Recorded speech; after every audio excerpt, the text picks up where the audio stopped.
నర్సరావుపేటలోనే మేము నివాసం ఉంటున్నాం. దాదాపుగా మేము 7 సంతానం, 7 మగపిల్లలు, ఒక ఆడపిల్ల. ఆడపిల్ల చాలా అందరికంటే పెద్దది. తర్వాత అన్నయ్య, తర్వాత నేను 3 సంతానం మా అమ్మగారికి, మా నాన్నగారికి. అయితే ప్రియమైన దేవుని వారలారా, పుట్టుకతో మేము క్రైస్తవులు అయినప్పటికీ కూడా చాలా నిరుపేద కుటుంబంలో జన్మించడాన్ని బట్టి యేసు ప్రభు అంటే ఎవరో తెలియకుండా, యేసు ప్రభుని గుర్తెరగకుండా ఉన్న కుటుంబంలో నేను జన్మించడం జరిగింది. మా అమ్మగారిది వచ్చేసి విజయవాడ, మా నాన్నగారిది వచ్చేసి మంగళగిరి. అయితే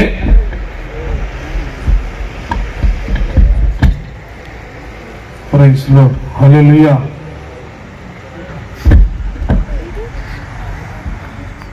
హల్లెలూయా. మా నాన్నగారిది వచ్చేసరికి మంగళగిరి, మా అమ్మగారిది వచ్చేసరికి విజయవాడ.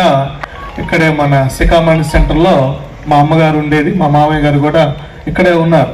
మా అమ్మకి వారు 9 మంది సంతానం, 9 మంది మగపిల్లలు, 2 ఆడపిల్లలు. వారిలో ఒక్కటి మా అమ్మ.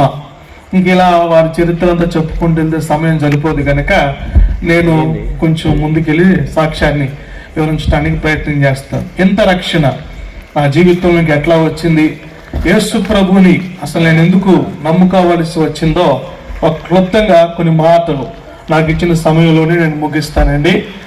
ఏమండి, మా అమ్మగారికి నేను 3వ సంతానంగా పుట్టినప్పుడు మంగళగిరిలోనే మా అమ్మగారు ఉండేవారు, కుప్పరావు కాలనీ దగ్గర ఉండేవారు.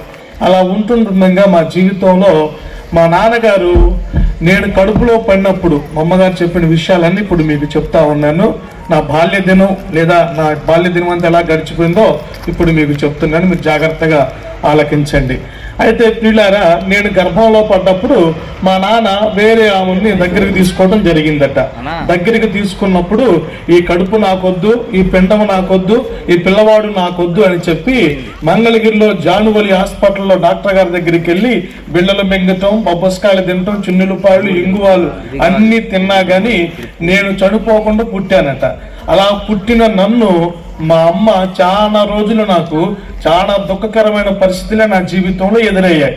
ఇది నా బాల్య జీవితం అంతా. ఆ తర్వాత నాకు 13 ఏళ్ల వయసు ఉన్నప్పుడు నర్సరావుపేటకి తీసుకుని వెళ్ళిపోయాం. నర్సరావుపేటలో ఇళ్ళు స్థలాలు ఇస్తున్నారంటే మా అమ్మ చుట్టాలందరూ అక్కడ ఉంటే అక్కడికి వెళ్ళిపోయాం. నేను 3వ సంతానంగా పుట్టాను. అయితే ఇంకా చదువు అయితే అక్షరం ముక్క రాదండి. మా అమ్మ తీసుకెళ్లి నర్సరావుపేటలో కేరళ హోటల్ అనే ఒక హోటల్లో నన్ను పనికి పెట్టేసింది. టీ గ్లాసులు కడగటానికి, టీ కప్పులు కడగటానికి టీ కొట్లో పనిచేసేవాడిని. ఆ టీ కొట్లో పనిచేస్తూ ఉన్నప్పుడు నా పేరు సీనుగా వారు పెట్టారు. ఈ సలో అని పిలవటం వాళ్ళకి అర్థం కాక ఆ కేరళ హోటల్లో ఉన్న వారందరూ నా పేరు సీనుగా పెట్టారు. సీను అని పిలుచుకుంటూ ఉండేవాళ్ళు. ఆ హోటల్లో దాదాపుగా 13వ ఏట హోటల్లో పనికి వెళ్ళిన నేను, గ్లాసులు తీయటానికి వెళ్ళిన నేను దాదాపుగా 23 సంవత్సరాలు వయసు వచ్చేంత వరకు, 25 సంవత్సరాల వయసు వచ్చేంత వరకు అక్కడే టీ మాస్టర్ అయ్యాను, అక్కడే పోరాటా మాస్టర్ అయ్యాను. అక్కడే నేను మంచి పోరాటాలు వేయటం కూడా మంచి మాస్టర్గా ఎదిగాను. అలా ఎదిగిన నా జీవితంలోనికి నర్సరావుపేటలో కేరళ హోటల్ నైట్ మొత్తం ఉంటుంది. దాన్ని కాక హోటల్ అంటారు. మటన్ షేరవా, తలకాయ షేరవా అంటే మంచి ఫేమస్ అనమాట.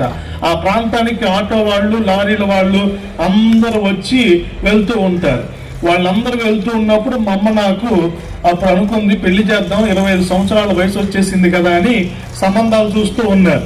సంబంధాలు చూస్తూ ఉన్నప్పుడు పిల్లారా, హోటల్లో పనిచేసే వాడికి పిల్లల్ని ఉరిస్తారు, హోటల్లో కప్పులు కడిగే వాడికి పిల్లల్ని ఉరిస్తారని చెప్పి మా అమ్మని కించపరిచి మాట్లాడటం మా అమ్మకి చాలా బాధాకరం అనిపించింది. ఈ మాట నాకు తెలియకుండా దాచిపెట్టేసి ఏదైతే అదేంటిదంటే ఈ మాట నా చెవున పడింది. హోటల్లో పనిచేసేవాడికి పిల్లల్ని ఎవరట అని చెప్పినప్పుడు సరే నేను బాధపడతా, ఏంటి హోటల్లో పనిచేయటం ఏంటి అని నేను బాధపడి అక్కడికి వస్తున్న కొంతమంది ఆటో డ్రైవర్లు, కారు డ్రైవర్లు నాకు పరిచయం అయ్యారు. వాళ్ళతో సహవాసం చేయటం ప్రారంభం చేశాను.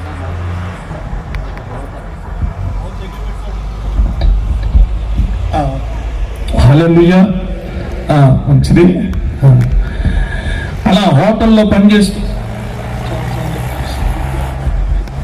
ఓకే అలా కొంతమంది నాకు బాగా పరిచయం అయ్యారు. కొంతమంది పరిచయం అయిన తర్వాత వారితో సహవాసం చేయటం, వారితో పాటు నైట్ పూట ఆటోలకు వెళ్ళిపోవటం, ఇలా అలవాటు అయిపోయింది నా జీవితంలో.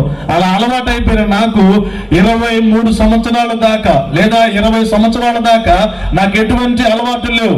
నేను చేస్తున్న పని అంతా ఒక మందు దుకాణం లాంటిది, కాకా హోటలే, కానీ ఎటువంటి అలవాట్లు లేకుండా నేను పెరిగాను. అయితే ప్రియులారా, ఎప్పుడైతే నాకు ఆటో వాళ్ళు పరిచయం అయ్యారో ఈ హోటల్ పని మానేయాలి, ఆటో నేర్చుకోవాలి, కారు నేర్చుకోవాలి, ఆటోలో తిరగాలని ఆశతో నేను వాళ్ళతో సహవాసం చేయటం ప్రారంభం చేశాను. అలా ప్రారంభం చేసిన తర్వాత నా జీవితంలో అనుకోని విధంగా నేను లోకములో, పాపములో, వ్యసనాల్లో ఎలాగ కూరుకుపోయానంటే మత్తు పానీయాలకి అంత బానిసనైపోయాను. డబ్బులు లేనప్పుడు మేము చేసే పనులు ఎంత దారుణముగా ఉండేవి అంటే, కొంతమంది ఆటో ఎక్కడానికి వచ్చినప్పుడు తాగటానికి డబ్బులు లేకపోతే, ఇదిగో వాక్యం సాక్ష్యం చెప్తున్నాను నేనే, నరసరావుపేట ప్రాంతంలో ఆటోను ఎక్కించుకొని దూర ప్రాంతంలోని నిర్మానుష్యమైన ప్రాంతంలోకి తీసుకెళ్లి వారిని కొట్టి డబ్బులు తీసుకొని తాగటమే మా పని అయిపోయింది. ఎంతమందిని కొట్టామో, ఆడవాళ్ళు కానీ మగవాళ్ళు కానీ, ఇంకెవరైనా వచ్చారంటే వాళ్ళని తీసుకొని వెళ్ళటం, వాళ్ళ ఫోన్లు లాక్కోవటం. అప్పుడు చిన్న చిన్న ఫోన్లే ఉండేవి. ఆ ఫోన్లు లాక్కోవటం, బంగారం లాక్కోవటం, వాళ్ళని కొట్టడము, వాళ్ళ దగ్గర ఉన్న విలువైన బాగా బలంగా ఉండేవాళ్ళు. హోటల్లో భోజనం చేసి మంచి బాడీ కసరత్తులు జిమ్ చేసి బాగుండేవాడు అని చెప్పి ఒకటి గుద్దితే మాట్లాడేవాళ్ళు కాదు. కొట్టడం గొంతు మీద గుద్దేవాడిని, వాళ్ళకి మాట వచ్చేది కాదు. నాకు 3 స్నేహితులు ఉండేవారు. ఒక అతని పేరు మహేష్, ఒక అతని పేరు కాళీ, ఒక అతని పేరు యలేష్, నా పేరు సీను. 4 ఉండేవాళ్ళం. ఒక ఆటోని అద్దెకి తీసుకునేవాళ్ళం. ఆటోని అద్దెకి తీసుకొని ఆ ఆటో తోలుకునేవాళ్ళు. అప్పుడు 180 రూపాయలు అద్దె నైట్కి. ఆ నైట్కి ఆటో బాడికి తీసుకొని వెళ్ళేవాళ్ళం. శుభ్రంగా మందు తాగేవాళ్ళం. ఆటో వెనకమాల ఒక అతను పనుకునేవాడు కండవ మెడలో వేసుకుని, ఒక అతను ప్యాసింజర్ లాగా పక్కన కూర్చునేవాడు, ఒక అతను ఆటో తోలుతా ఉండేవాడు, ఒక అతనేమో రాండి Palnadu bus stand Mallam centre పాల కేంద్రం పిలుస్తా ఉంటాడు. అలా ఉంటున్నప్పుడు ఎవరైనా వచ్చి అమాయకులుగా కనపడితే వాళ్ళని తీసుకెళ్లి, ఇదిగో ఇన్ని తీసుకెళ్దాం, ఏమైనా తీసుకెళ్దాం అంటే తీసుకెళ్లిపోయేవాళ్ళం. తీసుకెళ్లిపోయి వాళ్ళ దగ్గర విలువైన వస్తువులు అన్ని దోచుకునేవాళ్ళం. అన్ని దోచుకుని వాళ్ళ నిర్మానుష ప్రాంతంలో పడేసి వెళ్ళిపోయేవాళ్ళు. అటువంటి నా జీవితంలో ఎంత గొప్ప రక్షణ ఎలా వచ్చిందో కొన్ని విషయాలు మీకు చెప్తాను ప్రియులారా, జాగ్రత్తగా ఆలకించండి. ఎంత గొప్ప రక్షకుణ్ణి, ఎంత గొప్ప దేవుడిని ఎలా నమ్ముకోవడం జరిగిందో చెప్తాను.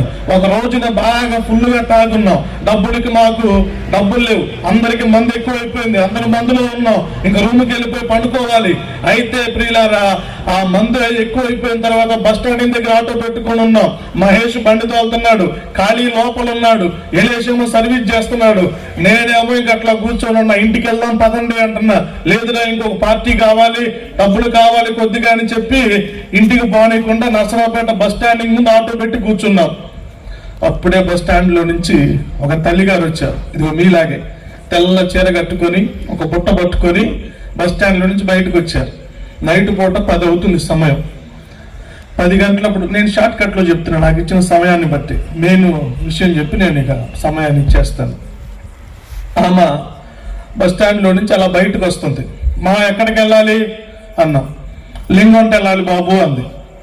రండమ్మా ఎక్కండి అన్నాం. మీ నైట్ పూట బాడీకి తీసుకుంటారు, సర్వీస్ అయితేనే వస్తానయ్యా అంది. సర్వీస్ వెళ్ళి రండమ్మా ఎక్కండి అన్నాం. మా ఆలోచన ఏంటి, ఆమె దగ్గర 2 గాజులు ఉన్నాయి. బంగారమో మాకు తెలియదు, మాకు కావాల్సింది ఏంటి, డబ్బు కావాలి. చెవులు ఉన్నాయి, బంగారపు గాజులు ఉన్నాయి. 4 చూసాం. రామ్మా ఎక్కువ అన్నాం. ఎక్కంటే సర్వీసే కదబ్బా అంది. సర్వీస్ ఏనమ్మా ఎక్కువ అన్నాం. వచ్చింది, బుట్ట ఒకటి ఉంది, ఆ బుట్ట పట్టుకుని లోపలికి కూర్చుంది. లోపల ఉన్నవాడు కాముగా ఉన్నాడు. ఇంకంతే. ఈ ఎలిష్ అన్నవాడు అక్కడే ఉన్నాడు. ఇక బండి స్టార్ట్ చేస్తారు. అబ్బాయి రా ఎక్కువ అన్నాం, కొత్త ప్యాసింజర్ లాగా. వచ్చా ఎక్కి కూర్చున్నా, ఇక బండి తీసుకెళ్తున్నాం. అమ్మా లింగంట వెళ్ళాలంటే ఇటు పక్కన రోడ్డు వేస్తున్నారు, రోడ్డు బాగాలేదు, ఇటు నుంచి వెళ్దామమ్మా అని చెప్పి బండి బస్సు మీద నుంచి దింపాం. ఇటు ఎక్కడికి నాన్న 10 గంటలకి అరుస్తుంది. మా రోడ్డు బాగాలేదు, ఇటు తీసుకెళ్ళి దింపుతా ఉన్నాగా, కాముగా ఉండు అన్నాం. ఇక కాముగా ఉంది.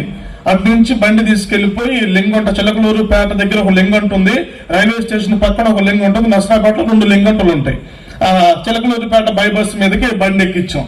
ఇటు ఎక్కడికి లింగంట అంటే, ఈ లింగంటగా నువ్వు చెప్పింది అన్నాం. కాదయ్యా రైల్వే స్టేషన్ దగ్గర ఉన్న లింగంట బాబు, ఇటు తీసుకెళ్తున్నారు ఏంటి అంది. అటు తీసుకెళ్తా ఉండు బస్ నుంచి అని చెప్పి కూర్చోబెట్టాం. కొంచెం దూరం వెళ్ళిన తర్వాత అక్కడ అన్ని సుబాబు తోటలు ఉంటాయి. సుబాబు తోటలు అంటే మీకు తెలిసే ఉంటుంది. సుబాబు పంట ఎక్కువ ఉంటుంది గుంటూరు జిల్లాలో. ఆ సుబాబు తోటలు, మిరప తోటలు, పత్తి తోటలు ఎక్కువ వేస్తూ ఉంటారు. ఆ సుబాబులన్నీ బాగా ఉన్నాయి. రోడ్డు వెంబట కాలువ ఉంది. ఆ సుబాబుల్లోనికి ట్రాక్టర్ పోయే మొయినింగ్ ఒక రోడ్డు ఉంది. ఆ సుబాబుల్లోకి ఆటో నన్ను దించేశాడు. దించే ముందుగా నేను ఆటోలో నుంచి రోడ్డు మీద నేను స్పీడ్గా దిగుతాను అనమాట. అంటే రెండు వస్త్రాలు చూడటానికి నేను రోడ్డు మీద దిగుతాను. ఆ బండి అటు దించగానే వెనకమాల ఉన్నవాడు వచ్చి ఇంకా నోరు మూసేస్తాడు ఆమెని అరవకుండా. రోడ్డు మీద ఉన్న బండ్లోళ్ళు వస్తే ఈ ముందు బండి తోలుకున్నాడు, లోనకి తీసుకెళ్తాడు బండిని. వెనకమాల ఉన్న వాళ్ళు వేసి ఆవిడ మూత పట్టేసుకున్నాడు. నేను బండి రోడ్డు మీద దిగాను. ఆ బండి తీసుకొని అట్లా లోపలికి వెళ్ళిపోయాను.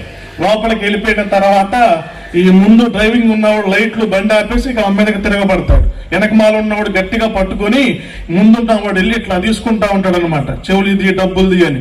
ఆమె ఇక ఏమనుకుంది, ఇటు చెయ్యి ఎట్ట తీసిందో తీసేసి అనవటం మొదలు పెట్టింది. ఏమని వస్తుందో తెలుసా? యేసయ్యా నన్ను కాపాడు, యేసయ్యా నన్ను కాపాడు అని అంటుంది. అంతకుముందు ఏనాడు యేసు ప్రభు మాట వినలేదు. ఏనాడు చర్చికి వెళ్ళేవాడిని కాదు. ఏ రోజు కూడా నేను యేసు ప్రభు అంటే నా జీవితంలో తెలిసిన వాడిని కాదు.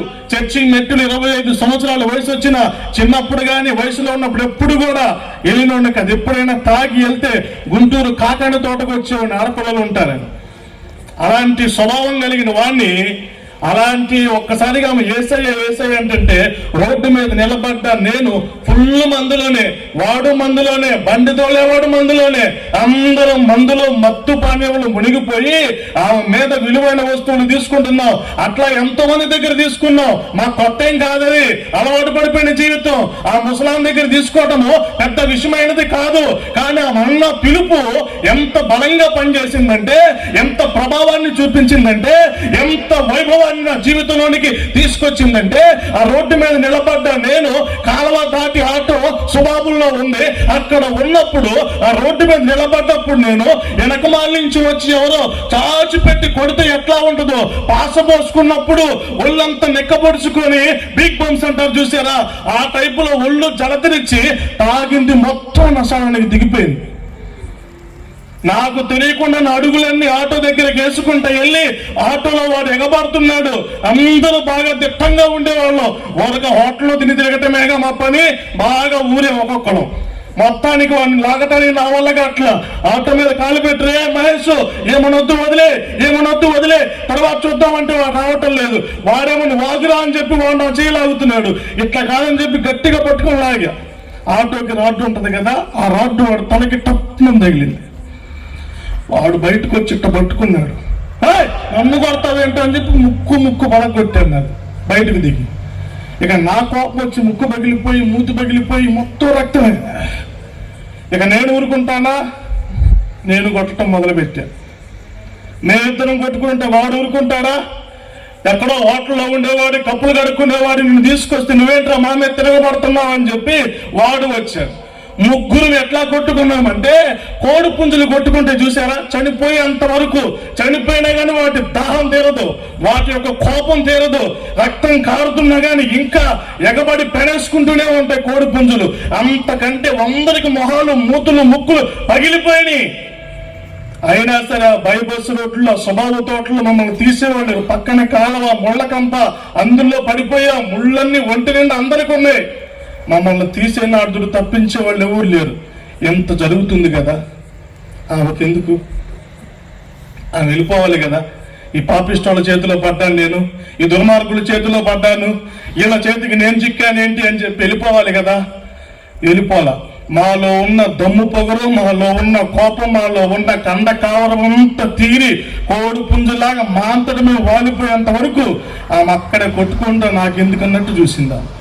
ఆ తర్వాత ఆమె వచ్చి వాళ్ళ ఇద్దరిని వదిలిపెట్టేసింది. ఒకడేం బండికి నీ సంగతి తెలుస్తానా, ప్రతి కేసు నిధికిస్తానా అని చెప్పి వాడు బండి తిప్పి వెళ్ళిపోతున్నాడు. వాడు బండి తోలేవాడు కొంచెం లైట్ గానే ఉంటాడు, తప్పించుకొని వెళ్ళిపోవడానికి, బండి చెక్కుకొని వెళ్ళిపోవడానికి. ఆ బండిని పట్టుకొని వెళ్ళిపోయాడు.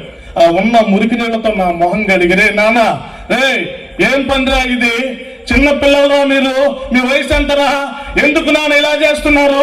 డబ్బులు కావాలంటే పని చేయాలిరా, మనుషులను కొట్టడం కాదురా, దోచుకోవటం కాదురా, దొంగతనాలు కాదురా. నానా ఏం పనిరా ఇది అని చెప్పి నా గాయాలు మొత్తం కడిగిందండి. గట్టిగా స్తోత్రం చెప్పండి. హల్లెలూయా. నేనంత రక్తసిద్ధంలో పడి ఉండి ఒళ్ళంతా ముళ్ళ గాయాలైపోయి నేనుంటే నా ముళ్ళన్నీ పీకి ఆ ఆటో వెళ్ళిపోతే ఆ గట్టు దగ్గర నా కోసం కూర్చొని నా దగ్గర ఒక కొత్త నిబంధన బైబిల్ పెట్టి వెళ్ళిపోయింది. హల్లెలూయా. అక్కడి నుంచి నడుచుకుంటా ఈ రక్తసిక్తం అయిపోయి నేను ఇల్లు చేరేసరికి ప్రియులారా దాదాపుగా నాకు సృహ వచ్చి నేను ఇంటికి చేరేపాటికి నైట్ తెల్లవారుజామున 3 గంటలు అయిపోయింది. అప్పుడు దాకా ఎక్కడున్నానో, ఏం పండుకున్నానో కాదు, ఏం తిన్నాకే అర్థం కాలేదు. తెల్లవారుజామున 3 గంటలకి చేరి ఇంట్లో అట్లాగే పడుకున్నా. ఈ దెబ్బలకి నాకు సృహ లేక ఈ దెబ్బలంతా ఇదైపోయి బురదలో మత్తెక్కువైపోయి ఇంట్లో పడుకుంటే మా అమ్మ ఇళ్లలో పనికి వెళ్ళేటప్పుడు, అరే చిన్నప్పుడు నిన్ను చనిపోవడానికి ఎన్నోసార్లు నేను బిళ్ళలు మింగాను రా, ఎన్నోసార్లు ఇండిషన్లు చేయించుకున్నాను రా, అప్పుడు కూడా పోకుండా పుట్టావురా, ఎప్పుడు పోతావురా బాబు, నువ్వు చచ్చిపోతే మేము ప్రశాంతంగా ఉంటాం, 7 కొడుకులు అక్కడ పోతే పోయాడనుకుంటాను రా బాబు, నువ్వు రామాకు ఆ ఇంటికి అని చెప్పి మా అమ్మ తిట్టుకుంటూ పనికి వెళ్ళిపోయింది. మా అమ్మ ఇంతమంది కొడుకులున్నా ఇంకా నేను పనికి వెళ్ళాల్సిన పరిస్థితి ఏంట్రా, నాకు ఏంటి కర్మ ఏంట్రా, నీకు పిల్లనిచ్చేవాళ్ళు లేరు, నీకు పెళ్లి చేసేవాళ్ళు చేయడానికి కూడా దగ్గర శక్తి లేదురా, ఇంకా నా మీద పడున్నారు ఏంట్రా అని చెప్పి ఆమె అలా మాట్లాడుతుంది. ఆ ఇంట్లో చిన్న మాకు ఇంత గుడిసి ఉండేదండి, జమ్ముతో వేసిన ఇల్లు. నిట్టాడిల్లు తెలుసా మీకు? ఈరోజు నిట్టాడిల్లు చాలా మందికి తెలియదు. నిట్టాడిల్లు 2 నిట్టాళ్ళు ఉంటాయి, ఆ మూల ఒకటి ఈ మూల ఒకటి, గుర్రపాకలాగా జమ్ముతో కట్టింది. చుట్టుపక్క ఇట్లాంటి చీరలు కట్టి ఉంటాయి, మట్టి మెద్ద అంత పెట్టి ఉంటుంది గోడ. దాంట్లో 2 ప్లాస్టిక్ వైరు మంచాలు ఉంటాయి, బొంగులు మంచాలు. ఆ మంచం మీద పడుకున్నాను. బురద చొక్కాతో మూతి పగిలిపోయి అంతా వాసిపోయి నా దగ్గర నాకే విచిత్రమైన వాసన వస్తుంది పొద్దున్నే. ఆ బురద కూడా నేను కడుక్కోవాలి, ఓపిక లేదు. ఆ ముళ్ళన్నీ ఒంటి నిండా గుచ్చుకున్నాయి. తెల్లారి సరికల్లా నాకు ఒంటి నిండా చికెన్ ఫాక్స్ అంటారు కదా, తల్లి పోసింది అంటారు, అమ్మోరు పోసింది తల్లి పోసింది అంటారు కదా, పెద్ద కొండలు అంతంత ఒళ్ళంతా వచ్చేసినాయి. ఒక్క రాత్రిలోనే ఒళ్ళంతా కొండలతో అట్లా ఉండిపోయింది. ఇంకా అలా కళ్ళతో సహా ఈ దెబ్బలతో మొహం మూతి పగిలిపోయి నేనుంటే ఒళ్ళంతా వచ్చేసినాయి. ఇక ఆ బురదలో స్నానం చేయకుండా 11 రోజులు ఆ కుంకిల మంచంలోనే ఉన్నా. దాంట్లోనే ఆ వైరు మంచంలోనే పడుకుండిపోయాను. ఆ వైరు మంచం కుంకిలి మంచం, ప్లాస్టిక్ వైరు మంచం, ముళ్ళు గుచ్చుకొని ఆ అమ్మోరు గడ్డలన్నీ చికెన్ ఫాక్స్ అంటారు వాటిని, అవన్నీ కూడా పగిలిపోయి రసిగారుతా ఉంటే ఆ ఇంటి నిండా ఈగలు వచ్చేసి, అప్పుడు బండ్లు కూడా ఉంటాయి కాదు, మట్టిల్లే మాది, నేల మట్టిల్లు. ఆ ఇంట్లో వర్షాకాలం ఆగస్టు నెల, అది ఆగస్టు జూన్ ఆ నెలలో జరిగిన కార్యం అది. అయితే ఆ ఇంట్లో అలా నేను పనుకున్నప్పుడు పిల్లారా 11 రోజులు అదే విధంగా నా జీవితం కుంకిలి మంచంలోనే జరిగిపోయింది. 11వ రోజు మా అమ్మ వచ్చి యాపాకు కళ్ళు తీసుకొని వచ్చి, ఒరే నువ్వు స్నానం చేసి వెళ్ళిపోరా, ఇల్లంతా చెడిపోతుందిరా అని చెప్పి పన్నులు చేసాక ఇంట్లో పెనాలు తీసుకొచ్చి ఇంట్లో కొట్టేది. ఏంట్రా ఎంత భయంకరంగా అయిపోయావు నువ్వు, ఏ తల్లికైనా కానీ తీగకి కాయ బరువు కాదండి, ఎంత తిట్టినా కానీ మా తల్లి ఆ రోజు నన్ను బయటికి పంపించలేదు. అన్ని గాయాలతో అంత ఒళ్ళంతా చెడిపోయి అట్లా ఉంటే 11 రోజులు ఆ మంచం మీదే ఉన్నా. 11వ రోజు నాకు నీళ్లు పోసి యాపకంతా ఒంటికి రాసి నీళ్లు పోసి వెళ్ళిపోరా ఇక్కడి నుంచి, నీ కోసం పోలీసులు వస్తున్నారంట, ఎక్కడెక్కడ ఎదుగుతున్నారంట అని చెప్పి ఆమె చెప్పింది. ఏం చేసి వచ్చావురా, ఎందుకు ఈ గాయాలు, ఎవరో కొట్టారా, నిన్ను గురించి పోలీసులు అందరూ అడుగుతున్నారంట, ఇక్కడ కేరళ హోటల్ సీన్ అంట అని, నువ్వు వెళ్ళిపోరా అని చెప్పింది మా అమ్మగారు. ఏం చేయాలో తెలియక 11వ రోజు జీళ్లు పోసుకొని 11 రోజులు ఏం తినలా, ఇళ్లలో పనులు తీసుకొచ్చిన అన్నమే పెరిగేసి మజ్జిగేసి కలిపి చప్పట మజ్జిగ ఇచ్చేది. 11 రోజులు నా కడుపులు అయ్యే ఉన్నాయి. అప్పటికి ఇంకంతా 11 రోజులకి లేచిన తర్వాత ఎక్కడికి వెళ్ళాలో తెలియదు. ఈ 11 రోజుల్లో దేవుడు నాతో మాట్లాడటం, నా జీవితం ఏంటి, నా ఇల్లు ఏంటి, నా కుటుంబం ఏంటి, ఎందుకు ఇట్లా అయిపోయాం, ఎందుకు యేసయ్యా ఉంది, ఈ 11 రోజుల్లో దేవుడు నా హృదయంలోకి వచ్చేసాడు. హల్లెలూయా, హల్లెలూయా. ఆయన జీవితంలోనికి వచ్చేసి అప్పుడు ఏ వాక్యం లేదు, ఎవరు నన్ను నడిపించేవాడు లేరు, ప్రార్థనలోకి ఎవరు కూడా నాకు ఎట్లాంటి జీవితం అని చెప్పేవాళ్ళు లేరు ప్రియులారా. అలా నేను జీవితాన్ని సాగిస్తూ ఉంటుంటే ఎక్కడికి చర్చికి వెళ్ళాలో తెలియక లోకంలో ఉన్నప్పుడు కాకాని తోటకి తాగినప్పుడు క్రిస్మస్ పండగకి ఆడపిల్లలు వస్తారని చెప్పి కాకాని తోటకి వెళ్ళేవాళ్ళు. మొట్టమొదటిసారి దేవుడిని నమ్ముకోవాలి, నా కోసం పోలీసులు తిరుగుతున్నారట, వీళ్ళిద్దరు నన్నే కేసులు ఇరికిచ్చేశారు. ఆటో తీసుకొచ్చి నద్ది సీనుగాడే, ఇదిగో ఈ మొత్తం చేస్తుంది నర్సాపేటలో జరుగుతున్నాయి ఈ మొత్తానికి, ఇదిగో ఈ సీనుగాడే కారణం అని చెప్పి వేరే అన్యుడి గుళ్ళో డబ్బులు పోతే ఆ కేసు కూడా నా మీదే పురమాయించారు. ఇదిగో డబ్బులు కూడా తీసింది విత్తనే అని చెప్పి 2 కేసులు నా మీద పెట్టేసేసి వాళ్ళు నన్ను ఇరికిచ్చేసి వెళ్ళిపోయారు. నేను వచ్చేమో కాకాని తోట ఆ చర్చిలో కూర్చున్నా. ఇక ఏం చేయాలో తెలియదు, మార్చిపోయిన చొక్క, ఒళ్ళంతానే పుండ్లు. తెల్లవారుజామున చీకటితో 4 గంటలకు లేచి పంపించేసింది. 4 గంటలకు లేచి వచ్చేస్తే అక్కడికి వచ్చేపాటికి 7 అట్లా అయింది. 7 గంటలకు వచ్చి కూర్చున్నాను. అప్పుడు చర్చి కన్స్ట్రక్షన్ జరుగుతుంది అప్పుడు కాకాని తోటలో. ఆ దిమ్మ దగ్గర 11 రోజులు ఏం తినకపోవటంతో బాగా సొమ్మసిల్లిపోయి అలిచిపోయి ఆ స్తంభం దగ్గర కూర్చుంటే అలాగే నిద్రపోయి బాగా సొమ్మసిల్లిపోయిన వాడిని నిద్రపోతే సాయంత్రం 4 గంటలకు మెలకు వచ్చింది. 4 గంటలకు మెలకు వస్తే నా పక్కన అంతా అడుక్కునే వాళ్ళు కూర్చున్నారు. అది అడుక్కునేవాళ్ళు కూర్చునేవాళ్ళు ప్రాంతం అని నాకు తెలియదు. నేను లేచేసరికి నా ముందు ఇన్ని డబ్బులు పడున్నాయి చిల్లర. అది చూసినప్పుడు నాకు ఏడుపు వచ్చింది. నేను లెగిసాను, ఒళ్ళంతా బురదే. నా పక్కన చేతులు లేని వాళ్ళు, కుష్టి వాళ్ళు, 2 కాళ్ళు లేని వాళ్ళు అందరూ నా పక్కన కూర్చున్నారు. వాళ్ళు నేను ఒకరిని. ఆ దృశ్యాన్ని వాళ్ళని చూసి నన్ను చూసుకుంటే వాళ్ళు లెగిసి బయటికి వెళ్ళేవాళ్ళు నా ముందు కూడా డబ్బులు వేసి వెళ్తున్నారు. నేను అడుక్కునేవాడు కాదు, నాకేమాకండి ఏంటి అని చెప్పి చూస్తే చేతులు వణుకుతున్నాయి. పరిస్థితి బలం లేదు, ఒళ్ళంతా తల్లి పోసిన గాయాలే, మొహం అంతా ఒక విధంగా మచ్చలుగా పచ్చి పుండ్లే. ఆ ముళ్ళు గుచ్చుకొని చీంబట్టి అంతా రసిగాత ఉంది, చొక్కా అంతా సరైన చొక్కా ఉండేది కాదు. అలాంటి పరిస్థితుల్లో నేను అక్కడ ఉండి నేను అడుక్కునేవాడు కాదండి, తీసేయండి. ఆ ఎర్ర బురదంతా నా మీద ఉంది. అప్పుడు ఇక లెగిసి నేను అడుక్కునేవాడు కాదు, నాకు డబ్బులు ఇవ్వకండి అని చెప్పేవాడు. నేను బంగారం దొంగతనం చేసినప్పుడు, అందరిని కొట్టి డబ్బులు తీసుకున్నప్పుడు నేను కాస్ట్లీగా బతికాను. జిమ్ములకి వెళ్ళి రూముల్లో ఉండి మేము జీవించిన విలాసవంతమైన జీవితం ఇప్పుడు నా ముందు చిల్లర పడేస్తుంటే నేను అడుక్కునేవాడినా, నాకు చిల్లర వేస్తున్నారేంటి అని ఒక బాధ, నాకు పశ్చాత్తాపం వచ్చేసి అవన్నీ అక్కడ తీసి ఏం చేయాలి ప్రభు అని చెప్పి బయటకు వచ్చి గబగబా ఇంటికి వెళ్దామని చెప్పి ఎక్కడికి వెళ్ళాలో తెలియదు. నాకు తెలిసింది కేరళ హోటల్, ఈ ఆటో స్నేహితులు ఇలా దుమారం చేయటం. కొంతమంది దొంగలతో సహవాసం ఉండేది. దొంగతనాలు ఎప్పుడు చేయలేదులేండి, కానీ దొంగలతో కూడా సహవాసం ఉండేది. ఆ దొంగతనాలకు ఎప్పుడు పిలిచారు కానీ దొంగతనాలకు పోలేదు. అయితే ఎట్టకేళ్ళకి అక్కడి నుంచి బయలుదేరి 4 గంటలకు బయటకు వస్తే బస్సు ఎక్కుతుంటే బస్సు ఎక్కబాకు అన్నాడు. ఏంటండి బస్సు ఎక్కట్లేదంటే నా మొహము, నా చొక్కా వాతావరణాన్ని చూసి నన్ను బస్సు ఎక్కనిలా. నాకు ఏడుపు వచ్చింది. ఏంటి ఇలా అడుక్కునే వాళ్ళు అని చెప్పి డబ్బులు వేస్తున్నారు, ఈడేమో బస్సు ఎక్కించుకోవట్లేదు. నా జీవితంలో ఏం జరుగుతుందో నాకు అర్థం కాలేదు. నేను అడుక్కునేవాడిని కాదండి, నేను పిచ్చోండి కాదు, బస్సు ఎక్కాలంటే ఎలాయా అన్నాడు ఆ కండక్టర్. రోజు పాప అని చెప్పి ఇంక బయటికి వెళ్ళి బోరింగ్ పంపు ఒకటి ఉంటుంది, ఆ పంపు దగ్గర నీళ్లు కొట్టుకొని చొక్కా ఉతుక్కొని అట్లా పక్కన నుంచున్నా. ఆ చొక్కా ఇడిచిన తర్వాత ఒంటి నిండా ఉన్న గాయాలు, ఆ ముళ్ళు గుచ్చుకున్న దెబ్బలు, మూతంతా పలగొట్టి ఇంకా చెట్టుగాక ఒకలాంటి పరిస్థితి నాది. అక్కడ నుంచొని చొక్కా ముళ్ళకంప మీద ఆరేసుకున్నా, కాసేపు ఎండగట్ట పట్టుకొని. అది ఆరిన తర్వాత మళ్ళీ దులిపేసుకొని అప్పుడు 6 గంటలకు బస్సు వెళ్తుంటే చీకటి పడినాక ఎక్కి ప్రభు ఎవరు తెచ్చకూడదు అయ్యా అని చెప్పి ఇల్లు ఒక మూలం నుంచున్నా, కూర్చుంటే లేపుతారేమోనని ఒక మూలం నుంచొని ఇల్లు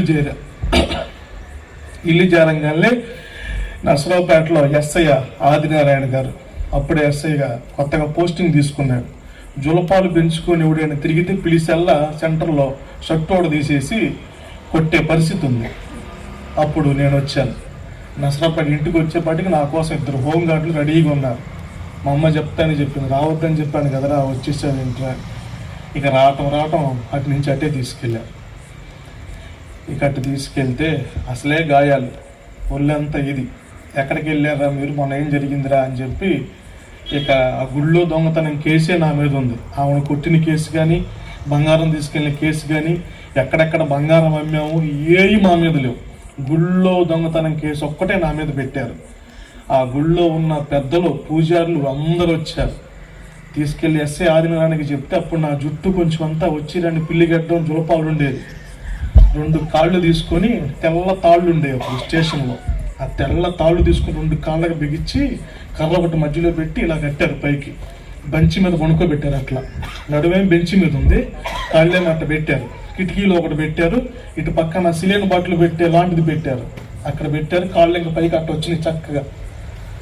అట్ట వస్తే ఇక లాఠీతో నాకు పరలోకం అంటే ఏంటో చూపించారు, మహిమ అంటే ఏంటో. అప్పుడు అరికాళ్ళన్నీ పగిలిపోయింది. అరికాళ్ళన్నీ పగిలిపోయి అంతంత వాతలు వచ్చేసి ఉబ్బి పగిలిపోయింది. ఆ కాళ్ళన్నీ పగిలిపోతే తీసుకెళ్తే ఆ ఊళ్ళో జొన్నగడ్డ ప్రాంతం, అది జొన్నగడ్డ సాతులూరులో గుడి, రోడ్డు పక్కన ఉండే గుడిలో దొంగతనం చేయాలి. అక్కడికి తీసుకెళ్ళి, అరే నీ అడుగులు చెక్ చేయాలి పదరా అని చెప్పి తీసుకెళ్ళి ముగ్గురు పట్టుకున్నారు నా అడుగులు చెక్ చేయడానికి. అడుగులేరా, గుళ్ళో అడుగులు ఉన్నాయి. పొద్దున్నే తాళం తీసి పెట్టారట, పూజలు చేసుకుంటాకు వస్తారని. ఆ తాళం అక్కడే ఉందట. తాళం ఉండగానే ఆ కానుకలు తీసుకుని వెళ్ళిపోయారట. రేపు ఉత్సవాలు ఉన్నాయట వాళ్ళకి. ఆ కేసు నా మీద పడి అడుగులు నడిపించడానికి తీసుకెళ్ళి అసలే కాళ్ళన్నీ పగిలిపోయి ఉన్నాయి.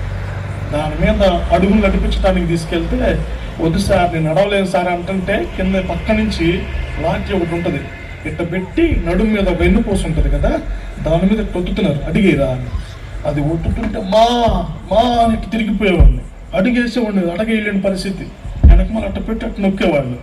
ఆ అడుగులను నేర్పించి ఆ గుళ్ళకు నడిపించారు. అప్పుడు అనుకున్నా, నేను నడవాల్సింది నీ మార్గంలో, ఇక్కడ అడుగులు వేపిస్తున్నారు, నా వల్ల కావట్లేదు ప్రభువా, నేను ఎందుకు ఇక్కడ దొరికాను, వాళ్ళు నన్ను ఇరికిచ్చారు. అప్పుడు సార్ నేను నిజం అంతా చెప్తాను సార్, నేను ఆమె కొట్టాను సార్, డబ్బులు తీసుకున్నాను సార్, నేను హోటల్లో పనిచేసేవాడిని సార్, నేను దొంగతనం చేయలేదు సార్, నేను ఎప్పుడు దొంగన కాదు సార్ అని చెప్పి వాళ్ళని బతిలాడుతుంటే బూతులు తిడతా, నా కొడక మీరు ఎక్కడి నుంచి వచ్చారు ఏంటి అని చెప్పి జోలపాలు పట్టుకొని ఇట్ట మెడలిసి ఇక్కడ గుద్దాడు. ఇట్ట పెట్టి ఇక్కడ వేసాడు. అప్పుడు గురకొచ్చేసింది. ఆ గురకొస్తే అప్పుడు నాకు, నేను ఎంతమందిని అయితే గొంతు మీద గుద్దానో అప్పుడు నాకు ఆ బాధ తెలిసింది. చెప్పురా ఇప్పుడు చెప్పు, నిజం చెప్తాను ఇప్పుడు చెప్పురా అంటున్నాడు. ఇంకెక్కడ అసలు మాట రావట్లా, అరుపు రావట్లా, ఛాన్స్ చెప్పు. నా గొంతు వచ్చిద్దో రాదో అనుకుని ఆల్రెడీ వెళ్ళిపోయాక నా పరిస్థితి అంతా నా చేతుల్లో లేదు. ఇంకా అయిపోయింది ప్రభువా, నేను ఇంకా బ్రతికితే నీ కొరకే, చచ్చిపోతే మా అమ్మ కూడా అంది, ఒకటి తెచ్చితే నేను పోతా అనుకుంది. ఈ కేసుతో మా అమ్మను కానీ మా ఇంట్లో వాళ్ళకుంటే ఊరిని ఇబ్బంది పెట్టద్దు. వీళ్ళేమో నన్ను ఒప్పించాలని చూస్తున్నారు. ఏం చేయాలని చూస్తున్నారు? ఆ గుళ్ళో కేసు ఒప్పించి ఆ వచ్చిన పెద్దలందరికీ న్యాయం తీర్చాలని చూస్తున్నారు. ఇప్పుడు ఆయన పట్టుకోవడానికి టైం లేదు, లేదా ఆ సభల ఉత్సవాలకి డేట్ వచ్చేసింది, దగ్గర పడుతున్నాయి. ఏంటి పరిస్థితి? ఈ పరిస్థితిలో నన్ను ఒప్పించి నా మీద వేయాలని చూస్తున్నారు. దాదాపుగా 3 రోజులు జైల్లో ఉంచారండి. బాత్రూమ్ పక్కనే, లోపల కూడా జైల్లో కూడా వేయలేదు నన్ను. ఆ జైలు పక్కనే పెట్టేసి ఇక్కడ ఉంచారు. అంటే పాసలు పోసే ప్రాంతం.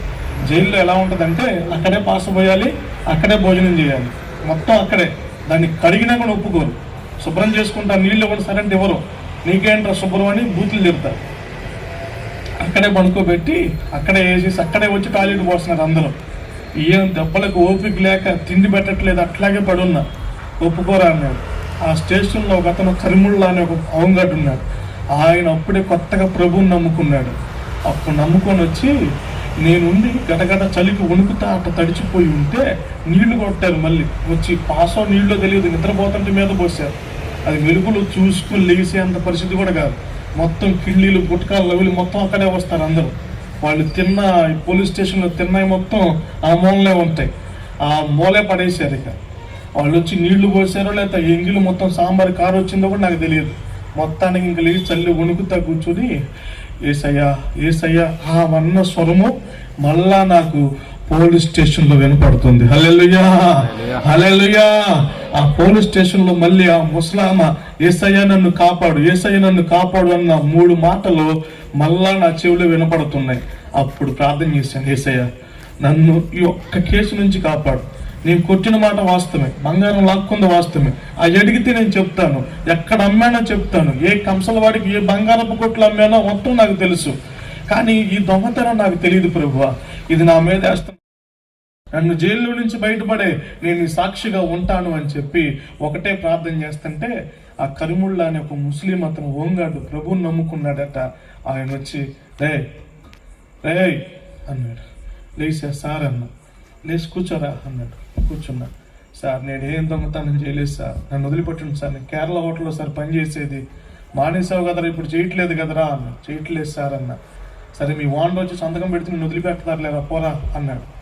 ఏం భయపడ మాకురా అన్నాడు. అదేంటి సార్ దొంగతనం కేసు అంటున్నారు కదా, ఒరే సిఏ గారు వస్తాడు ఇప్పుడు, ఆయన వచ్చినప్పుడు అడిగింది చెప్పు, ఇక అంతే, నిన్నేమనర్రా అని చెప్పేసి ఆయన వచ్చి అంత పొట్లం అండి అన్నము, నిమ్మకాయ పచ్చడి తీసుకొని ఒక సాంబార్ ప్యాకెట్ తీసుకొని వచ్చిస్తే అది కలుపుకొని తినటానికి కూడా ఓపిక లేకపోతే ఆయన పాపం కలిపించి ఆ నీళ్ళ మీద కుండ గ్లాసు ఒక మూత ఉంటుంది, ప్లాస్టిక్ మూత, ఖైదీలు తాగటానికి, ఆ ప్లేట్ తీసి ఆ కాగితం చేతి మీద పెట్టుకోలేకపోతున్నాం, అట్ట కొట్టారు, ఏళ్ళని పగల కొట్టారు, ఏళ్ళు కాళ్ళు పలగొట్టారు. ఇక అంతే, దొంగతనం చేస్తే కొట్టే దెబ్బలు అవి పట్టుకోలేకపోతుంటే ఆ ప్లేట్ తీసుకొని వచ్చి ఆ ప్లేట్లో పెట్టి తినరా అని చెప్పి ఆయన లాఠీతో, ఇలా ప్రభు నమ్ముకున్నాడు కాబట్టి కొంచెం లాఠీతో అట్లా కల్పించాడు, నిమ్మకాయ పచ్చడి సాంబార్ వేసా తినరా అన్నాడు.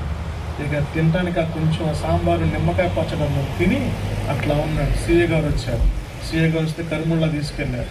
ఆయన తీసుకెళ్ళి కేరళ హోటల్లో ఉన్న మా ఓనర్, ఆయన పేరు కున్యాక, కేరళ వాళ్ళంతా ఆయన పిలిపించి, వీడి మీ దగ్గర పని చేస్తాడని చెప్పి మీరు ఒప్పించి సంతకం పెడితే నేను బయటికి పంపిస్తాం, ఇప్పటికి వీడి దగ్గరికి ఇంతవాటికి బెయిల్ కోసం కానీ ఎవరు రావట్లేదు, వాళ్ళు వెళ్ళిపోయారు, ఇంకా ఈయన అప్పచెప్పేసి సిఐ గారు ఇంకా మొత్తాన్ని పంపించేస్తున్నారు ఇక్కడి నుంచి అని చెప్పారు.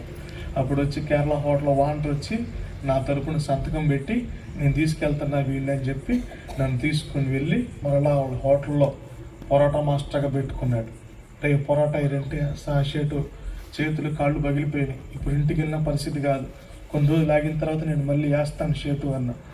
సరే ఆ రూమ్లోకి వెళ్ళి పనుకోపో అన్నాడు.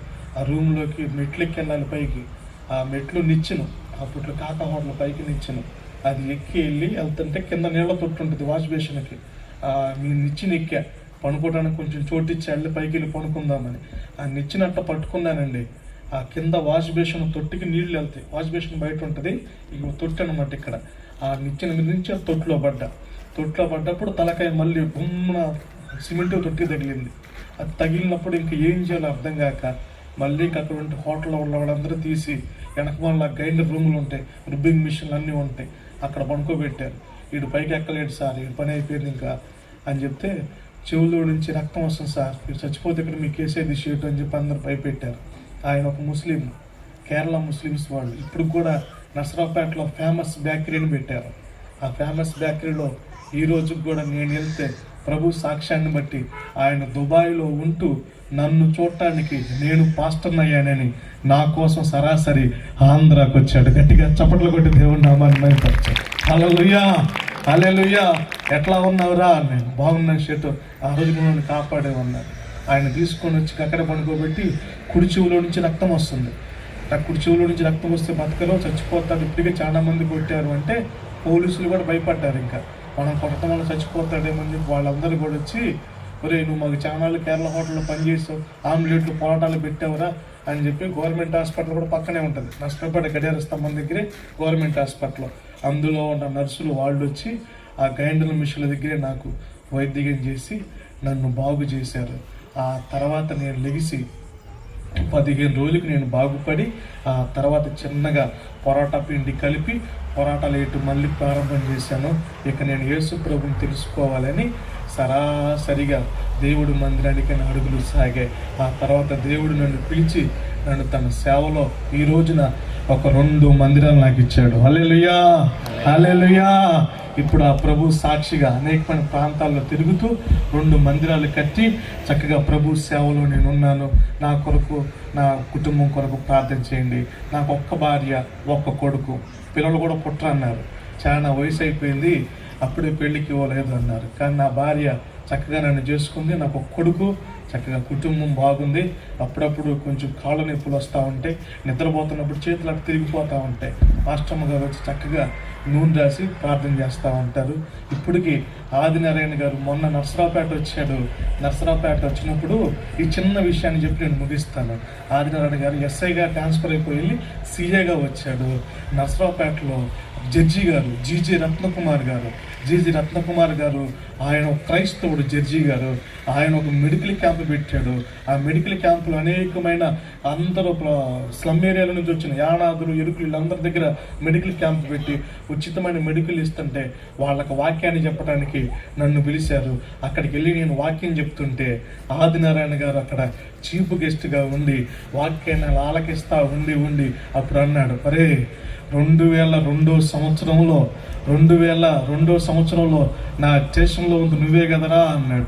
సార్ నేనే సార్ అన్న. అప్పుడు ఆయన లేచి నా గురించి ఆయనే సాక్ష్యం చెప్పాడు. గట్టిగా చప్పట్లు కొట్టి దేవుని నామాన్ని మహిమపరిచాడు. హల్లెలూయా. ఆయనే సాక్ష్యం చెప్పాడు. ఆయన ఏం చెప్పాడు తెలుసా? యేసు ప్రభువుని నమ్మిన వారు నిజముగానే యేసు ప్రభు నిజమైన దేవుడు అని చెప్పి ఆయన కూడా నమ్మి నా గురించి ఆయన సాక్ష్యం ఇచ్చాడు. పిల్లరా, ఈరోజు ప్రభు సేవలో ఉన్నాను, ప్రభు పరిచర్యలో ఉన్నాను. ఒక 2 మందిరాలు కట్టాను, ఒక 48 బాప్తీసాలు ఇచ్చాను. చక్కగా ప్రభు సేవలో ముందుకు వెళ్తున్నాను. 94 లంబాడి తండలు తిరిగాను. ఏ తండలో? లంబాడి తండలు బాగా తిరుగుతాను. సువార్త నా దగ్గర ఒక టీం ఉంది. ఒక తమ్ముడు, ఒక 10 మంది టీం ఉన్నారు, మంచి యవనస్తులు. ఎట్లయితే లోకంలో తిరిగామో అట్లాంటి 10 మంది ఒక టీముని ఇచ్చాడు. వాళ్ళని తీసుకొని వీధి సువార్తలని ప్రతి గ్రామానికి ప్రతి తండాకి వెళ్ళి నెలకు 2 వీధి సువార్తలు చేస్తాం. కొన్ని చోట్ల అవమానం, కొన్ని చోట్ల కాలనీ నుంచి పంపించేస్తారు. అయినా సరే ఈరోజు సువార్త ఎప్పుడో మీ అందరికీ తెలుసు కాబట్టి మేమందరం గుంపుగా వెళ్ళి అనేకమైన ప్రాంతాల్లో దేవుడు సువార్తను చేస్తున్నాం. మా కొరకు, మా పరిచర్య కొరకు ప్రార్థించండి. ప్రభు మిమ్మల్ని దీవించునుగాక. సమయం లేదు కాబట్టి కొంచెం మెయిన్ విషయాలు చెప్పుకుంటూ వచ్చాను. ప్రభు చిత్తం అయితే ఎప్పుడైనా ఫుల్గా మీకు సాక్ష్యాన్ని అందిస్తాను. నాకు ఈ సమయం ఇచ్చిన స్థానిక సేవకులు స్టీఫెన్ గారికి, అధ్యక్షుల వారికి హృదయపూర్వకమైన నిండు వందనాలు. ప్రభు మిమ్మల్ని దీవించునుగాక.